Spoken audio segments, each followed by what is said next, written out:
Bonjour, Madame Laverdure. Bonjour. Vous permettez que je vous appelle Diane? Absolument. Alors, bienvenue, Diane, à notre série de programmes sur un banc. Je suis contente d'être là. De nos jours, Diane, depuis toujours, je crois, dans l'histoire de l'humanité, du moins, les chemins ont toujours eu une signification particulière. Les chemins nous mènent toujours quelque part. Et je crois savoir que l'an dernier, vous avez fait un chemin particulier. Pouvez-vous nous raconter un petit peu? Absolument. En fait, l'année dernière, j'ai choisi de faire le chemin de Compostelle, c'est-à-dire partir d'une destination qui est très privilégiée comme point de départ, en fait, c'est Saint-Jean-Pied-de-Port en France, et de traverser l'Espagne au complet pour me rendre à Santiago, soit Saint-Jacques-de-Compostelle. Mon chemin, c'était la conclusion à laquelle j'étais venue après une quarantaine d'années de carrière dans les télécommunications. Faire des voyages de nos jours, c'est au calendrier de beaucoup de gens, pourrait-on dire. Effectivement. Mais faire un pèlerinage au chemin de Compostelle, c'est un voyage particulier. Oui, tout à fait. Tout à fait. En fait, ce que je dirais, moi, c'est que quand on en vient à cette volonté-là de faire un chemin comme celui-là, pour moi, parce qu'il y a certaines personnes pour qui c'est très différent, chaque personne qui prend le départ d'un chemin comme ça a sa propre volonté, a sa propre raison de le faire. La mienne, étant donné, comme je vous disais tantôt, que je prenais ma retraite, j'avais quand même un certain vécu en arrière de moi, une famille, un travail, des activités. C'était la folie Wonder Woman dans ces années-là. Donc, je décidais de faire une pause. En fait, je mettais ma vie sur pause, le temps d'un pèlerinage qui me permettrait de faire le point où j'en étais rendue humainement, spirituellement, au niveau de mon contact avec les autres aussi. Je voulais voir comment j'allais débroussailler ce que j'avais accumulé durant ma vie pour ensuite arriver à avoir un avenir avec mes mises au point. Lors de pèlerinages du genre comme Compostelle, on rejoint souvent un groupe de voyage. Parlez-nous un peu de l'atmosphère qui régnait avec les gens avec lesquels vous avez voyagé. C'est vrai qu'il y a beaucoup de gens qui partent en groupe ou en couple, ou 2 amis, 3 amis, des étudiants. J'ai vu des gens de tous les âges, de toutes les religions. Mais moi, ma démarche était tellement personnelle que j'ai décidé de partir seule, sac à dos, pas de réservation. Je m'en allais vraiment à la recherche de moi-même. Et ce qui a fait que, justement, parce que j'étais pas avec un ou une partenaire, j'étais complètement ouverte à ce qui allait m'arriver. C'était mon choix de partir comme ça. Et puis, étrangement, ce qui est arrivé, c'est que le premier soir, après le départ de Saint-Jean-Pied-de-Port, donc, la première fois, on met à 8 heures le matin le pied dans la rue de Saint-Jean-Pied-de-Port et on va vers les Pyrénées. Le premier soir, j'avais eu la chance d'avoir une chambre dans une auberge qui est située complètement sur le dessus des Pyrénées. Ça s'appelle Horisson. Et il y a à peu près 45 personnes qui sont là. En fait, des pèlerins qui arrêtent. Et là, c'est ma première expérience de groupe à laquelle je ne m'attendais pas du tout. Donc, si je comprends bien, Diane, par la force des choses, vous avez rejoint un groupe. Parlez-nous un peu de l'atmosphère. Je dirais que j'ai été un peu surprise après ma barre parce que quand je suis arrivée à cet endroit-là, je venais de terminer ma première journée qui était quand même assez exigeante malgré tout, même si c'était une première journée, parce qu'on n'a pas l'effet encore dans notre corps et dans notre cœur et dans notre tête, on n'est pas toutes là parce qu'on est en apprentissage. Donc, ma première rencontre avec ces gens-là, je me suis rendu compte, la surprise, c'était je m'attendais, oui et non, mais je me ramassais dans une tour de Babel. Donc, on était 45 pèlerins qui venaient de tous les endroits du monde. Et l'autre, qui était un Espagnol, mais qui parlait très bien français, avait fait un grand repas communautaire qui était d'ailleurs excellent après une journée de marche et de pluie et de vent.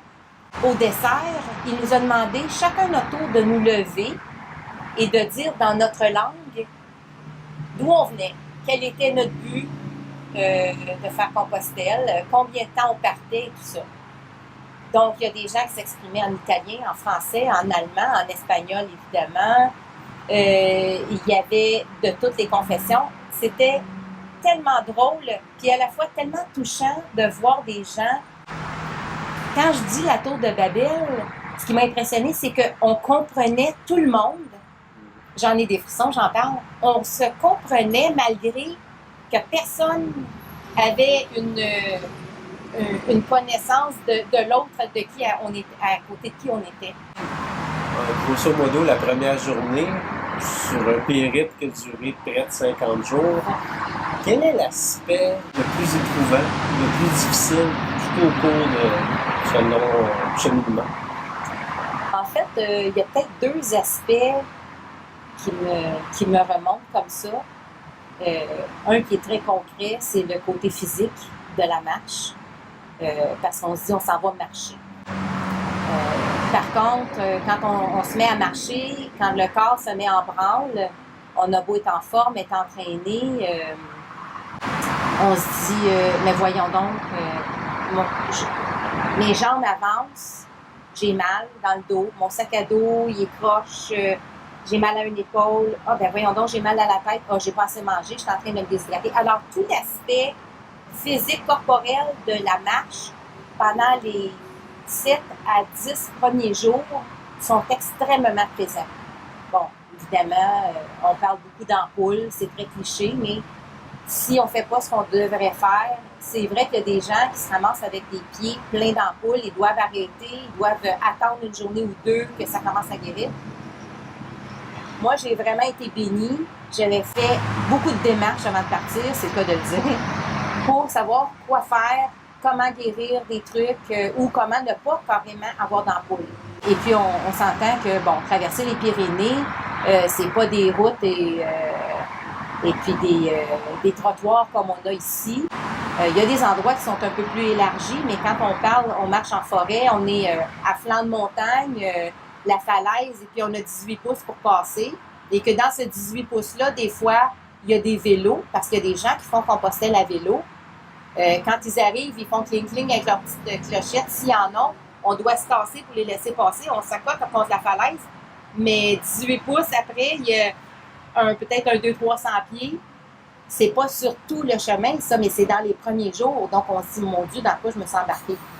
J'avoue que c'est un aspect quand même assez éprouvant, pour ne pas dire traumatisant. Tout à fait. Parliez d'un deuxième point. Oui, en fait, comme je vous disais précédemment, c'est que moi, j'avais prévu partir seule. Donc, on m'avait dit, il n'y a pas de problème, tu es une femme, il n'y a aucun problème de sécurité, tu ne te feras pas attaquer, les chemins de Compostelle, c'est très sécure. Effectivement, ce l'est. Sauf que moi, je partais seule. Donc, j'avais comme mon scénario pour, bon, je m'étais donné entre 45 et 50 jours pour faire le chemin. Je m'étais dit, je vais marcher tranquillement, je vais apprécier, moi je suis très contemplative, donc la nature et tout ça, je m'étais dit, je m'étais fait un scénario vraiment idéal. Mais j'ai pas compté sur le fait que, oui, j'allais rencontrer du monde, mais déjà le premier soir, j'en avais 45 qui me connaissaient. En fait, on partait tous sur sur ce chemin-là et on se croisait. Donc, tout l'aspect humain a commencé à, je dirais un peu au début, le mot est peut-être un peu fort, mais c'est un peu comme ça que je le sentais quand même. Je me sentais un peu agressée dans mon intimité. Parce que ma démarche se voulait seule, une démarche de recherche, une démarche d'introspection. Je m'étais dit, je vais faire la paix avec des choses dans ma vie, des fois des regrets, des fois des choses qu'on n'aurait pas fait, qu'on aurait aimé faire.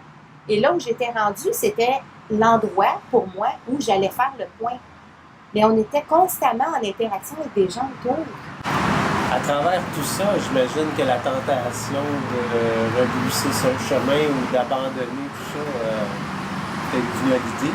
Oui, en fait, c'est arrivé que j'ai, comme la majorité des pèlerins, je crois, on dit on attrape un mur.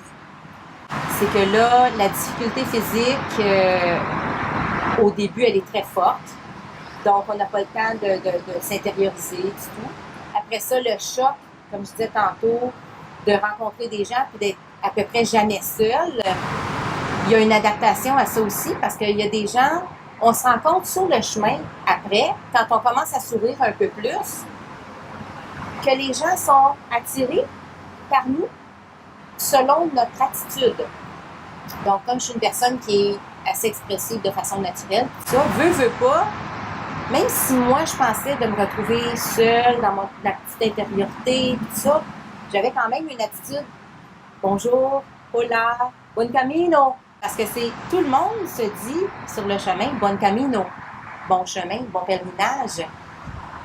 Alors, à un moment donné, je me suis dit « Mais voyons, ça ressemble pas à ce que je pensais, là, c'est pas tout à fait ça ». Puis là, j'avais tellement un but que je pensais ne plus être capable d'atteindre parce que j'étais justement entourée. À un moment donné, je me suis comme effondrée un soir en arrivant dans une auberge. Et là, il y avait du monde. On était dans une auberge où il y avait à peu près peut-être 150 personnes. C'est toutes des lits superposés. La proximité, elle est énorme parce que les lits sont à peu près à ça. Donc, je me suis effondrée dans mon lit un soir. J'écoutais la musique. J'ai écouté beaucoup de musique classique. J'adore ça. Et je me suis mis à pleurer. Je dis là, qu'est-ce que je fais? Qu'est-ce que je suis venue chercher? Pourquoi je suis ici? Ça marche pas. Et puis là, je m'ennuyais évidemment de mes enfants, de la famille, tout ça. Là, tout ça, ça s'est mis à tourbillonner dans ma tête. Donc, Diane, si je comprends bien, si vous êtes ici aujourd'hui, c'est que vous n'avez pas abandonné. Effectivement. Quel est le souvenir le plus merveilleux, la chose la plus précieuse que vous retenez? Je vous dirais que si je me fie seulement à ce qui s'est passé là-bas, c'est difficile de cibler un seul événement parce qu'à tous les jours, il se passe quelque chose de merveilleux. Que ce soit une rencontre humaine ou que ce soit juste un événement où finalement on se retrouve seul avec notre intériorité, notre recherche, on trouve des réponses. En fait, on ne les trouve pas, les réponses nous sont apportées par le chemin. On dit le chemin n'est pas là, c'est nous qui faisons notre chemin. Donc, mais si j'avais un événement plus particulier, ce serait probablement la messe des pèlerins, au moment où on arrive à Saint-Jacques-de-Compostelle, quand on voit cette immense cathédrale, où est-ce que le parvis de la cathédrale est rempli de gens qui viennent de terminer le chemin. C'est magnifique, entrer dans cette cathédrale-là et voir tous les bancs remplis avec des sacs à dos, des gens qui ont des sandales aux pieds, pas coiffés. Il n'y a pas d'extra. C'est tout simple. Et encore là, on retrouve les gens de toute nationalité. Il y en a qu'on voit, qu'on n'a pas vu durant le chemin. On les a vus au départ. Puis on arrive en même temps, cette journée-là, c'est un pur hasard. On s'est croisés, on s'est décroisés tout le long. Et puis quand on arrive, finalement, tout le monde se retrouve. Je vous écoute, Diane, et avec tout ce que vous m'avez raconté, et l'aboutissement à la cathédrale, que vous me donnez la définition ou l'essence même de ce qu'est un pèlerin au final. Bien, probablement, c'est ça, parce que comme je vous disais au départ, je partais seule, et là, j'arrive dans la cathédrale après quelques 48 jours de marche, à être passée par des vagues d'émotions, des vagues de ferveur, des vagues de questionnement. Et là, de me ramasser à cet endroit-là et dire « Wow! » Tout ce que je voulais accomplir intérieurement à travers ces journées-là, ça a été accompli et au-delà de ça. Et je pense que c'est ça la grande leçon, c'est de ne pas partir, même dans la vie de tous les jours, avec une idée préconçue de ce qui va se passer. Quand on trouve, on est tellement bien après. On arrive à faire la paix sur plein de choses. On trouve la ferveur qui nous est propre. On ne se laisse pas dicter. Je dirais, on ne se laisse plus dicter vraiment le sens où on doit aller. On se découvre et on s'appartient après. Un grand merci à vous, Diane, de nous avoir partagé cette expérience spéciale que vous garderez et gardez sûrement dans la mémoire du cœur et nous en ferons autant. Merci de m'avoir reçu, ça fait plaisir.